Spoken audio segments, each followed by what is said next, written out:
नमस्कार दोस्तों। Bloody vibes के आज के हैरान कर देने वाले बहुत ही ज़्यादा खौफनाक से अनोखे एपिसोड में हम लोग आप लोगों के सामने अजीत नाम के एक साधारण से लड़के के साथ उड़ीसा के एक गांव में घटी हुई ऐसी खतरनाक भूतिया घटना की कहानी लेकर आ गए हैं ना कि आप लोग शॉक्ड हो जाएंगे, डर के मारे थर थर काँपने लगेंगे। आइए डायरेक्टली जिया की ज़ुबानी जानते हैं ये घटना कब, कैसे, कहाँ पर, किसके साथ घटी थी भाई। ये जो घटना घटी थी ना, आज से काफी साल पहले घटी थी, यानी कि 1995 में। सन 1995 से पहले इनकी फैमिली वालों ने कभी सोचा भी नहीं था कि हमारी फैमिली का एक लड़का कुछ इतना बुरा देख लेगा या उसके साथ कुछ बहुत बुरा हो सकता था। सबसे पहले तो हम लोग को इस फैमिली के बारे में जानना चाहिए। ये जो फैमिली है, ये उड़ीसा के एक छोटे से गांव की रहने वाली। इस फैमिली में दादा दादी, मम्मी पापा, अजीत का भाई, उसके चाचा चाची और उनके बच्चे। ये इतनी बड़ी ज्वाइंट फैमिली साथ में उस गांव में रहती थी और सब लोग बिल्कुल हैप्पी लाइफ जी रहे थे, किसी को कोई भी तकलीफ नहीं था। जो चाचू थे वो भी अपना जॉब कर रहे थे और जो ये अपना अजीत था वो भी अपना पढ़ाई लिखाई ही कर रहा, दिखाई तो 23-24 साल की उम्र थी, पढ़ाई लिखाई ही कर रहा था अभी, और साथ ही साथ बिजनेस भी कर रहा था। मतलब कि इनके यहाँ ना कुछ भी सामान वामान का बिजनेस जैसे रहता है, उधर भेजना लाना ले जाना, वो सारा बिजनेस कर रहा था। और जो अजीत के डैड हैं, क्या करते थे कि वो खेत में किसानी करते थे, वो पेशे से एक किसान ही थे। तो इनका सब कुछ फैमिली बैकग्राउंड ऐसा ही था। जो औरतें थी वो घर पे खाना ना बनाती थी, सब कुछ अच्छा खासा चल रहा था। ये 1995 के टाइम में ये वक्त रहता है जब धान की फसल होती है ना, उस समय का वक्त था। ये धान की फसल होती है और उस टाइम पे धान की फसल एक बार हो जाए, पक जाए, तो फिर उसकी कटाई होती है। ऐसा वाला टाइम चल रहा था। तो क्या था कि जो अजीत है ना, बिजनेस के साथ साथ अपने पापा के उसमें भी हाथ बटाते थे, काम में भी, खेती में भी। अगर कोई काम है, अगर वो ले लिए कोई काम करने के लिए, खेती का एक दिन काम रहेगा तो वो आधा दिन में खत्म कर देंगे, फटाफट फटाफट कर करके। वो जिद्दी भी बहुत ज्यादा थे अजीत, और वो काम करने में बहुत फास्ट थे। मतलब उनका ऐसा कि उनको संकल्प ले लिया कि मुझे ये काम करना है तो अभी करके ही खत्म करना है, ऐसा वाला था। तो उनके पिताजी बोलते हैं कि बेटा अपनी धान की कटाई करनी पड़ेगी क्योंकि सबका हो गया है और अपना ही सिर्फ बाकी है, और अपना भी धान पक गया अच्छा खासा। तो अजीत बोलते हैं कोई बात नहीं पापा जी, कर लेंगे हम, क्या होता है। ये लोग जाते हैं अपने खेत में, और इनकी खेत ना 1.5-2 एकड़ करीब था इनके पास, खेत अच्छा खासा था।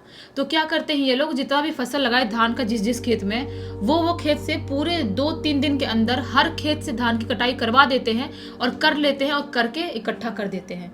एक बोलते ना ऐसा ऊंचा करते हैं, एक एक जगह रख रख के, ऐसा वाला होता है। तो वो करते हैं। लेकिन वो जो उनका दूर वाला जो खेत था थोड़ा सा, ये तो बाकी खेत गांव में थे, गांव से एक थोड़ा सा दूरी पे था, उसका बाकी था, वहां पर भी जाते हैं, वो भी काम कर लेते हैं।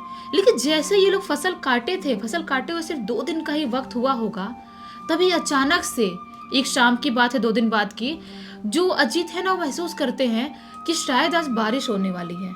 मौसम देख के समझ में आ रहा है, शाम का टाइम था, 6:30-7 बजे का। मौसम देख के समझ में आ रहा है कि बारिश होने वाली है, और बहुत जोर से बारिश होने वाली है, क्योंकि जो बादल हैं पूरे काले पड़ चुके हैं और तूफान आने के भी संकेत ऐसा लग रहा है कि हो सकता है कि तूफान भी आ सकता है। तो वो अपने पिताजी से बोलते हैं कि पापा जी, लग रहा है कि तूफान और बारिश होने वाला है, तो क्या करें फिर अपन, धान वान तो सब भीग जाएगा, और भीग गया तो समझ लो बर्बाद हो गया सब, इतना मेहनत जो फसल उगाया तो सब खत्म हो जाएगा। पापा जी बोलते नहीं नहीं, बारिश नहीं होगी, अंधेरा हो गया हो ऐसे ही। ये बोलते नहीं नहीं पापा जी, बारिश वाला लग रहा है मुझे, संभावना है कि बारिश हो सकती है। एक काम करते हैं, अपन चलते हैं खेत में और जो भी फसल है ना उसको ढाक देते हैं। क्या है ना कि फसलों को ढाकने के लिए वो एक होता है ना, पन्नी जैसा रहता है, बहुत लंबा लंबा रहता है, मतलब होता है ना, आप समझ गए होगे जो खेत महाराष्ट्र में उसको ना ताड़पत्री कहते हैं। हाँ, ताड़पत्री टाइप ही कुछ होता होगा, तो वैसा वाला था। तो वो लोग सब उठाते अपने घर से, जितने भी वहाँ पे बंडल गठरी बना के रखे थे खेत में, अपने गांव वाले खेत में पहुंच जाते हैं। वहां पे जाते हैं और एक एक चीजों को ढकना चालू कर देते हैं, जल्दी जल्दी थोड़ा नजदीक नजदीक इकट्ठा कर करके सब ढकना चालू कर देते हैं। गांव के इनके जितने भी खेत थे, सारे खेत में इनका ढक ढुक के सब कुछ करके रात के 8 बजे तक खत्म हो जाता है। 8 बजे तक ये लोग सब कुछ ढक ढक देते हैं, सब कुछ कर लेते हैं गांव के खेत का।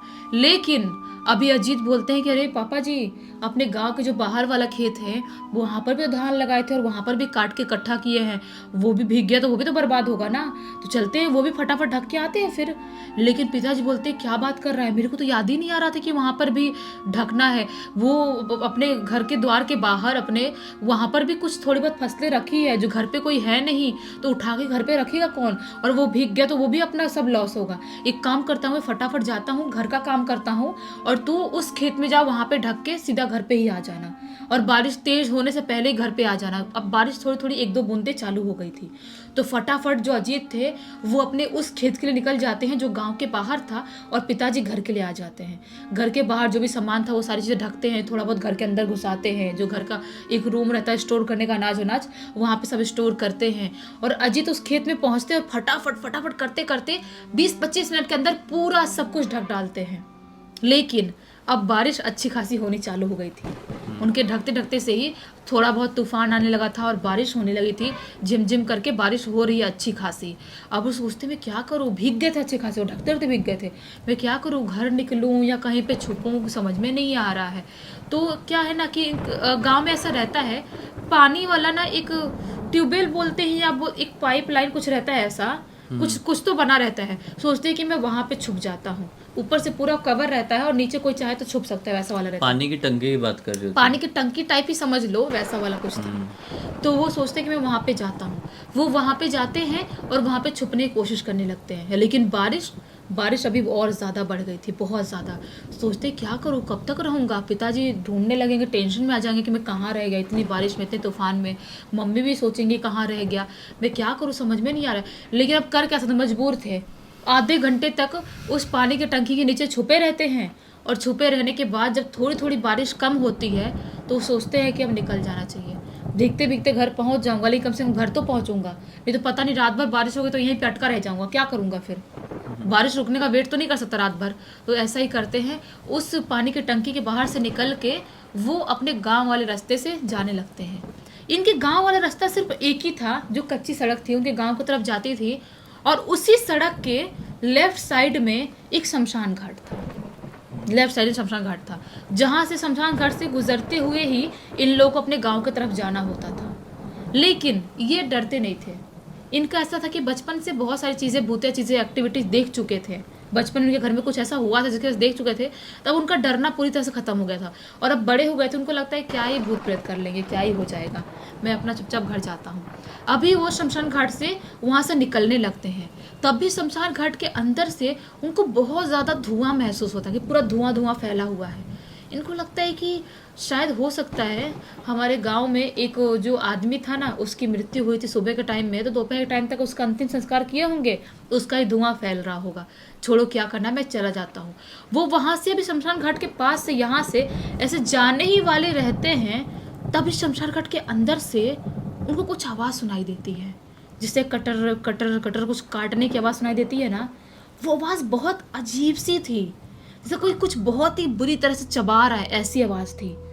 उनको लगता है कि ऐसी आवाज़ शमशान घाट के अंदर से कैसे आ सकती है, ये तो पॉसिबल नहीं है। और कोई भी लाश ऐसी कोई शमशान घाट में छोड़ के नहीं जाते, कोई जंगली जानवर उसको खाएगा, कोई छोड़ के नहीं जाता। अंतिम संस्कार करके ही लोग जाते हैं, ऐसे लाश को कभी भी छुट्टा ऐसा खुला नहीं छोड़ते हैं। तो ये सोचते हैं कि मैं जाके देखता हूँ। वो धीरे धीरे करते हुए शमशान घाट के अंदर एंटर कर जाते हैं। उसके अंदर एंटर करते हैं, देखते हैं कि पूरे अंदर धुआं फैला हुआ है। बारिश के पानी की वजह से जो भी आग जल रहा होगा वो भी खत्म हो गया और वहाँ पे धुआं हो गया है। वो देखते हैं कि जहाँ पे एक चिता जली थी, जो हमारे गांव के बुजुर्ग की मृत्यु हुई थी, वहीं पर चिता वाले साइड कोई मुंह करके बैठा हुआ है, ऐसा कोई। और जो दिखाई दे रहा है ना, वो थोड़ा थोड़ा इंसान तो दिखाई दे रहा है, लेकिन वो इंसान भी नहीं दिखाई दे रहा। उसका हुलिया थोड़ा सा डिफरेंट था। कैसा हुलिया था उसका कि वो कम हाइट का इंसान होगा, उसका सिर अच्छा खासा बड़ा है, अच्छा खासा बड़ा है, जैसा कि 2-3 इंसान का सिर मिलाते इतना बड़ा हो, इतना बड़ा सिर था उसका। देख के थोड़े शॉक्ड होते हैं कि ये किस टाइप का इंसान है और उस चिता के पास बैठ के क्या कर रहा है। उसको वो ध्यान से देखने लगते हैं। अभी भी उनको कटर कटर कुछ चबाने की आवाज़ सुनाई दे रही थी। उनको लगता है कि अरे ये कहीं लाश में से खा तो नहीं रहा है, जो भी अजीबोगरीब दिखाई दे रहा है, उसका मुंह तो नहीं देख पा रहा हूँ, लेकिन बहुत अजीब दिखाई दे रहा है, खा तो नहीं रहा है। वो धीरे धीरे चलते हुए उसके पास जाने लगते हैं। वो जो इंसान था ना, उसकी ना अजीबोगरीब तरह से घुर्राने की आवाज़ भी आ रही थी, जैसा कोई बहुत ही खूंखार जानवर घुर्राता हो और चबा चबा कुछ बहुत बेरहमी से मांस खा रहा हो, वैसी आवाज़ थी बिल्कुल। ये धीरे धीरे चलते चलते उसके पास पहुंचने ही वाले होते हैं, उसके कंधे पे से हाथ रखने ही वाले होते हैं, तभी उनको जोर से पीछे से कोई खींचता है। जोर से पीछे से कोई खींचता है, ये देखते हैं तो घबरा जाते हैं। अचानक तुम किसी को ऐसे टच करने जा रहा, अचानक तुमको कोई खींचो और घबराओगी ना। अब वो जो आदमी था उनका हाथ पकड़ता है और भागते हुए इनको शमशान घाट के बाहर लेके चला जाता है। यानी कोई आदमी आके उनको रोका। हाँ, ये घबरा गए, बहुत ज्यादा घबरा गए। उस इंसान को देख के उतना नहीं घबरा जितना वो खींचने वाले इंसान को देख के घबरा गए। वो बोले कि क्या क्या हुआ, तुमने इतने जोर से मुझे क्यों खींचा। वो शमशान घाट के अंदर इनको खींचते खींचते लेके आया था। वो बोला पागल हो गया है क्या कर रहा है ये। वो आदमी की उम्र 40-45 साल की होगी। क्या कर रहा था, हाँ तू उसको हाथ लगाने जा रहा था। ये बोला कि क्या हो गया, मतलब वो कुछ कर रहा था वहाँ पे लाश के साथ, तो मैं देखने जा रहा था। बोल रहा पागल हो गया तू क्यों आया शमशान घाट के पास, तुझे पता नहीं आज की रात कितनी ज़्यादा खौफनाक है। तो अजीत बोलते हैं कि क्या खौफनाक है, मुझे नहीं पता। तो बोलते हैं तुझे कैसे पता रहेगा, आजकल के बच्चों को कैसे पता रहेगा, आजकल के बच्चों को कोई बताता भी नहीं है। आज की रात अमावस्या की रात है, और वो भी कोई साधारण अमावस्या नहीं, एक ऐसी अमावस्या जिसका योग बहुत सालों में एक बार ही बनता है। अच्छा। तो ये बोलते हैं मतलब मैं समझ नहीं पा रहा हूँ। वो आदमी बोलता है तुझे मतलब समझाने बैठा हूँ मैं यहाँ पे, तू बस इतना समझ ले कि तू बहुत गलत करने जा रहा था। आज के दिन बहुत सारी शैतानी शक्तियाँ ऐसी बहुत एक्टिवेट रहती हैं, और वो इतनी ज़्यादा खूंखार तरह से मतलब घूमती है हर तरफ कि कोई भी उनके चंगुल में एक बार मिल गया, फंस गया, उसको वो ख़त्म करके ही मानती है। और जिस शैतान को तू हाथ लगाने जा रहा था वो तो कोई नॉर्मल शैतान था भी नहीं।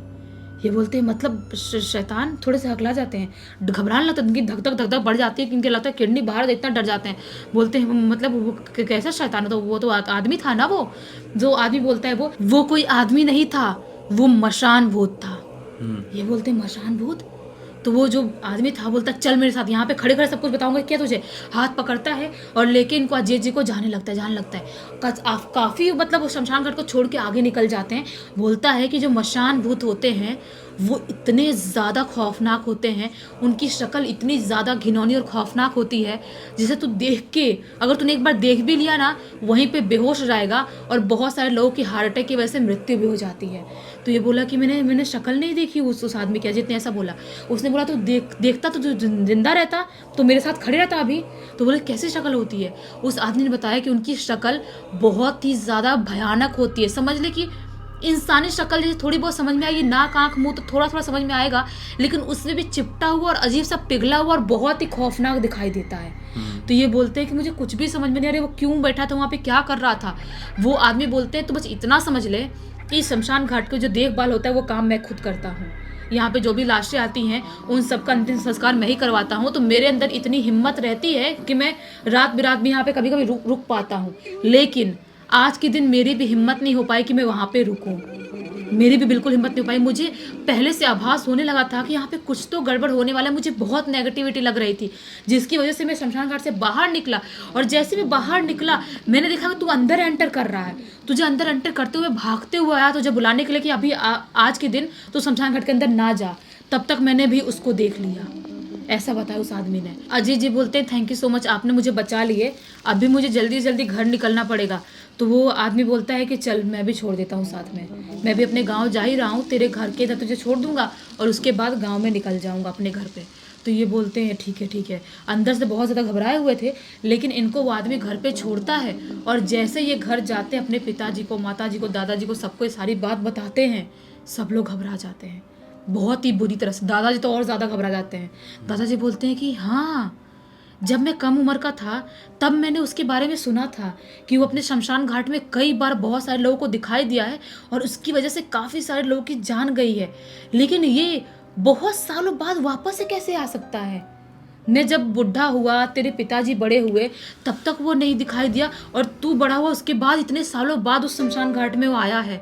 मतलब वो सही मकसद से नहीं आया है, वो बहुत सारे लोगों का शिकार करेगा तो ही यहाँ से जाएगा। ये बोलते हैं कि दादाजी वो तो अच्छी बात है मैं बच गया। सब लोग भगवान का शुक्रिया अदा करते हैं, और उसके बाद से जो अजीत जी धार्मिक थे ना, उससे ज़्यादा और धार्मिक हो जाते हैं। इनके घर में और ज़्यादा पूजा पाठ करने लगते हैं, और लकीली अब उनके घर पे सब कुछ बिल्कुल ठीक है। उस टाइम पे भी ठीक ही था, मतलब उनको कुछ बुखार नहीं आता, कुछ भी नहीं होता है। और ये पूरी की पूरी घटना जो है ना, अजीत जी के लड़के प्रमोद ने ही लिख के भेजा इंस्टाग्राम में। तो मतलब वो अभी भी उस रास्ते से आते जाते हैं। अब गाँव के लोग हैं तो आएंगे जाएंगे ना, क्या कर सकते हैं। लेकिन रात के टाइम में उसके अंदर एंटर करने की कोशिश कोई नहीं करता शमशान घाट के अंदर। मानना पड़ेगा भाई, हिम्मत वाले लोग थे। अगर कोई नॉर्मल व्यक्ति रहा होता तो ये सुन के ही हालत टाइट हो गई होती। वही तो। इन्होंने अपने आप को संभाल लिया और सब कुछ ठीक रहा, वरना डर हावी हो जाता है तो ऐसी शक्तियाँ और आपके ऊपर हावी हो सकती है। उम्मीद करते हैं कि आज की इस कहानी के जरिए आप लोगों को एक बहुत अच्छी सीख और एक अलग ही मनोरंजन मिला होगा। तब तक इस वीडियो को देख लिए हैं तो लाइक ज़रूर कर देना, चैनल को सब्सक्राइब करके बेल आइकन दबा के ऑल के ऑप्शन में क्लिक करना, क्योंकि इसी तरह के हैरान कर देने वाले खौफनाक वीडियोस डेली आप लोगों के सामने लेके आते रहते हैं। इंस्टाग्राम की लिंक इस वीडियो के डिस्क्रिप्शन बॉक्स में जाए, क्लिक करके डायरेक्टली वहाँ पर पहुँच जाना। और इसी तरह की कोई भी कहानी, टॉपिक या जानकारी आप लोग के पास भी है तो लिख भेजना। हो सकता है हमारा अगला वीडियो कल आपके हिसाब से ही बन रहा हो। तो चलिए कल फिर से मिलते हैं, तब तक के लिए बहुत बहुत धन्यवाद। आपका दिन शुभ हो।